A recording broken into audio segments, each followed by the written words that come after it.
நேயர்களுக்கு வணக்கம். இன்றைய காலை நேர தலைப்பு செய்திகள். அரசு பணியாளர்களுக்கான சம்பள உயர்வு 2025ஆம் ஆண்டில் நிச்சயமாக வழங்கப்படும் என்று தொழில் அமைச்சரும் பொருளாதார மேம்பாட்டு துணை அமைச்சருமான அனில் ஜெயந்த குறிப்பிட்டுள்ளார்.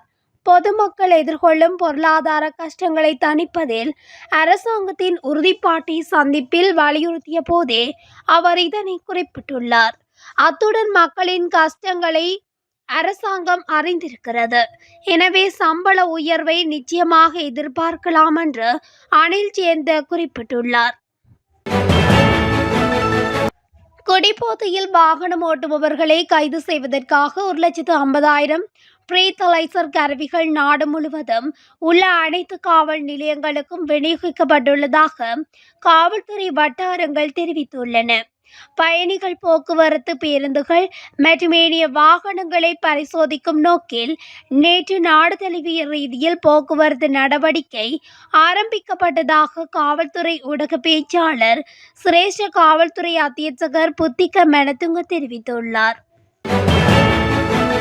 சட்டவாட்சி பலமடைந்தால் பாரிய குற்றங்களை செய்த குற்றவாளிகள் சட்டத்தின் முன் நிறுத்தப்பட்டு விசாரிக்கப்பட்டு தண்டிக்கப்படுவதற்கு அதிக வாய்ப்புகள் உள்ளன என இலங்கை தமிழரசு கட்சியின் மட்டக்களப்பு மாவட்ட நாடாளுமன்ற உறுப்பினருமான அந்த கட்சியின் ஊடக பேச்சாளருமான ஞானமுத்து ஸ்ரீநேசன் தெரிவித்துள்ளார்.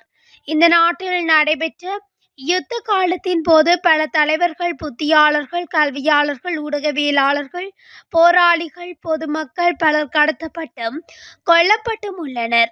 இவற்றுக்கெல்லாம் உரிய பரிகாரம் தேவையென்றால் சட்டவாட்சி பலப்படுத்தப்பட்டு குற்றவாளிகள் சட்டத்தின் முன் நிறுத்தப்பட்டு முறையாக விசாரிக்கப்பட்டு தண்டிக்கப்பட வேண்டும்.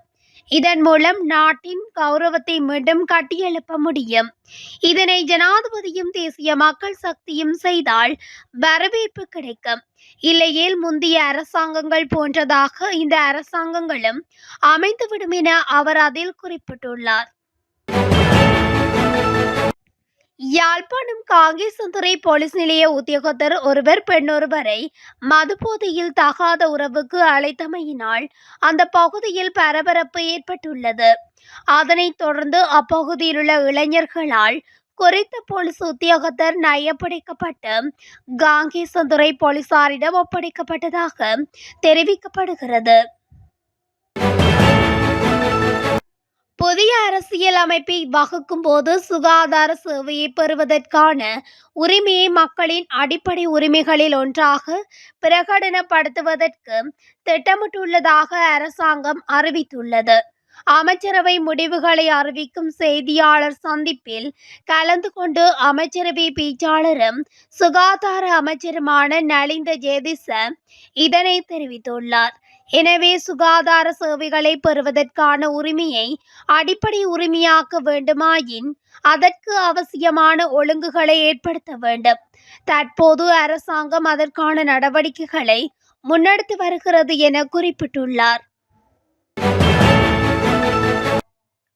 தலைமன்னார் கடற்பரப்பில் வைத்து அத்துமீறி கடத்தொழிலில் ஈடுபட்ட குற்றச்சாட்டில் கைதான 17 இந்திய மீனவர்களும் விளக்கமறியலில் வைக்கப்பட்டுள்ளனர். கைதான 17 மீனவர்களும் தலைமன்னார் கடற்படை முகாமில் தடுத்து வைக்கப்பட்டு முதற்கட்ட விசாரணைகளுக்கு உட்படுத்தப்பட்டதன் பின்னர் மேலதிக விசாரணைகளுக்காக மன்னார் கடத்தொழில் நீரியல் வள திணைக்கள அதிகாரிகளிடம் ஒப்படைக்கப்பட்டனர். அதன்போது எதிர்வரும் ஜனவரி மாதம் 7ஆம் தேதி வரை அவர்களை விளக்கமறியலில் வைக்குமாறு நீதவான் உத்தரவிட்டுள்ளார்.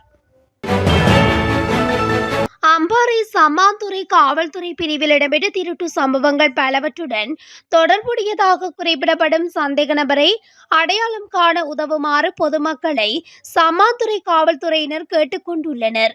சம்மாந்துறை காவல்துறை பிரிவுக்குட்பட்ட பகுதியில் அண்மை காலமாக மோட்டார் சைக்கிள்கள் அதிகம் கொள்ளையிடப்பட்டுள்ள நிலையில் குறித்த திருட்டு சம்பவங்கள் தொடர்பில் புலன் விசாரணைகளை காவல்துறையினர் மேற்கொண்டு பிரதான சந்தேக நபரை இனக்கண்டுள்ளனர்.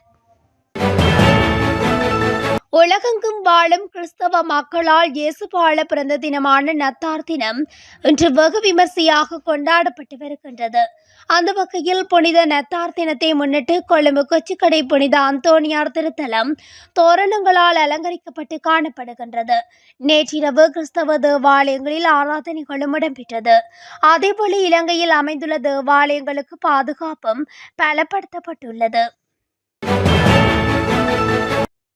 யாழ்ப்பாணம் பேருந்து நிலையத்துக்குள் புகுந்த இனம் தெரியாத இருவர் இலங்கை போக்குவரத்து சபைக்கு சொந்தமான காரைநகர் சாலையின் சாரதி மற்றும் காப்பாளர் மீது தாக்குதலை நடத்திவிட்டு தப்பியோடியுள்ளனர். நேற்றைய தினம் இந்த சம்பவம் நடந்துள்ளது.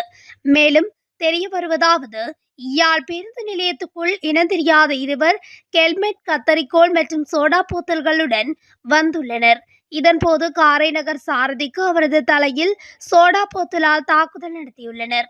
அங்கு நின்ற காப்பாளர், ஏன் தாக்குதல் நடத்துகின்றீர்கள், இது தொடர்பாக காவல்துறைக்கு சொல்லலாம் என கூறவே அவர் மீதும் தாக்குதல் நடத்தியுள்ளனர். தாக்குதலுக்கு இலக்கான இருவரும் யாழ் போதனா வைத்தியசாலையில் அனுமதிக்கப்பட்டுள்ளனர். சம்பவம் தொடர்பில் காவல்துறையினர் விசாரணைகளை மேற்கொண்டு வருகின்றனர்.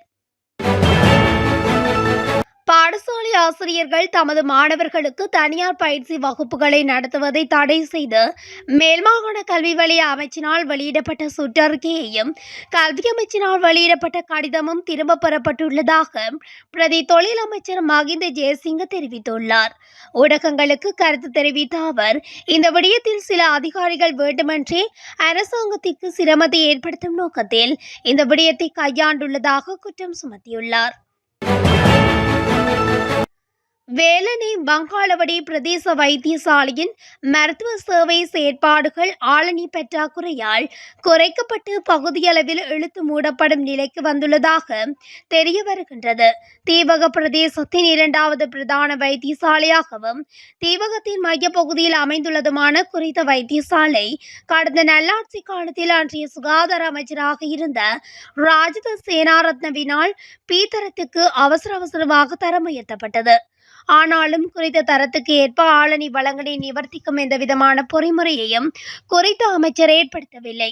அதன் பின்னரும் அமைக்கப்பட்ட அரசாங்கங்களில் இந்த விடயம் தொடர்பில் பல தடவைகள் உரிய தரப்பினரது பார்வைக்கு கொண்டு செல்லப்பட்ட போதும் அது கண்டுகொள்ளப்படாத நிலையில் இருந்து வருவதாக கூறப்பட்டுள்ளது. இலங்கைக்கு சொந்தமான கச்சத்தீவை இந்தியாவிடம் ஒப்படைக்க வேண்டுமென்ற திராவிட முன்னேற்ற கழகத்தின் தீர்மானம் நிறைவேற்றப்பட்டுள்ளதாக அந்நாட்டு ஊடகங்கள் செய்தி வெளியிட்டுள்ளன. இந்தியாவுக்கும் இலங்கைக்கும் இடையிலான கடத்தொழில் பிரச்சினைக்கு நிரந்தர தீர்வு காண வேண்டுமாயின் கச்சத்தீவு இந்தியாவினால் கையகப்படுத்தப்பட வேண்டும் என இது தொடர்பில் முன்வைக்கப்பட்டுள்ள பிரேரணையில் குறிப்பிடப்பட்டுள்ளதாக தெரிவிக்கப்பட்டுள்ளது. கிளிநொச்சியில் அதிகரித்துள்ள மதுபான சாலைகளை மூடுமாறு கோரி கண்டன பேரணி ஒன்று பொதுமக்களால் முன்னெடுக்கப்பட்டுள்ளது. குறித்த பேரணியானது நேற்று இடம்பெற்றுள்ளதுடன் ஜனாதிபதிக்கான மனு ஒன்றும் கையளிக்கப்பட்டுள்ளது. உள்ளூராட்சி மன்ற தேர்தலுக்கான புதிய வேட்புமனுக்களை அழைப்பதற்கான புதிய வரைவு சட்ட மூலத்திற்கு அமைச்சரவை அங்கீகாரம் வழங்கியுள்ளது. உள்ளூராட்சி மன்ற தேர்தலுக்கு புதிதாக வேட்புமனுக்களை கோருவதற்கு அமைச்சரவை எடுத்த தீர்மானத்தின் அடிப்படையில் புதிய சட்ட மூலம் தயாரிக்கப்பட்டதாக மாகாண சபைகள் மற்றும் உள்ளூராட்சி பிரதி அமைச்சர் ருவன் சேனரத் தெரிவித்துள்ளார். இலங்கையில் நத்தார் பண்டிகையை முன்னிட்டு 389 சிறை கைதிகள் விசேட பொது மன்னிப்பின் கீழ் நாளைய தினம் விடுதலை செய்யப்படவுள்ளதாக சிறைச்சாலைகள் திணைக்களம் தெரிவித்துள்ளது. அவர்களின் 4 பெண் கைதிகளும் 385 ஆண் கைதிகளும் அடங்குவதாக சிறைச்சாலைகள் திணைக்களத்தின் ஊடக பேச்சாளர் காமினி பி திசாநாயக்க தெரிவித்துள்ளார். இத்துடன் தமிழொலியின் இன்றைய காலை நேர தலைப்பு செய்திகள் நிறைவடைகின்றன. தொடர்ச்சியாக செய்திகளை அறிந்து கொள்ள தமிழொலி ஊடகத்துடன் இணைந்திருங்கள். நன்றி, வணக்கம்.